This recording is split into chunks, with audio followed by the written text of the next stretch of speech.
বাচ্চারা আমি তোমাদের জন্য জুস নিয়ে এসেছি। আরে বা জুস।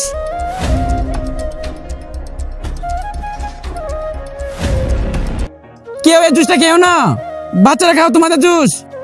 কেন জুস খেলে কি হবে? এই জুস খেলে তোমরা ফিজ হয়ে যাবে আর বড় মতো হয়ে যাবে। ওইটা জুস না। আরে পাগল হয়ে গেলে নাকি? আমাদের ম্যাডাম আমাদের সাথে এরকম কেন করবে? আরে বাচ্চারা তোমরা ওর কথা ছাড়ো, তোমরা জুস খাও। তোমরা আমার কথাটা বোঝার চেষ্টা করো, ওইটা জুস না। আরে পাগল হয়ে গেলে নাকি? উল্টা পাল্টা কি বলেছে? আমি তো জুসটা খাবোই। আরে রাজু তুই তো পাগল। তার আগে তুমি যদি চাও তোমার মা 100 বছর বেঁচে থাকো, তাহলে ভিডিও লাইক করে চ্যানেল সাবস্ক্রাইব করে দিও। আরে লাইক সাবস্ক্রাইব তারাই করবে যারা মন থেকে মাকে ভালোবাসে। আর কমেন্টে আই লাভ ইউ মালিকো। আর এটা কি করলো? আর এটা খেও না। আরে পাগল কিছু তো হলো না।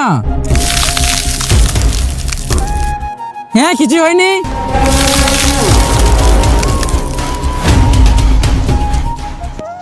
হ্যাঁ রাজু তুই তো সত্যি কথা বলছিলি। হ্যাঁ আমি বলছি ওরা খেয়েছে, তুই আবার খাবি না। না না আমি খাবো না। তুই আমার জুস খেলি না। মিন্টু পালা এখান থেকে।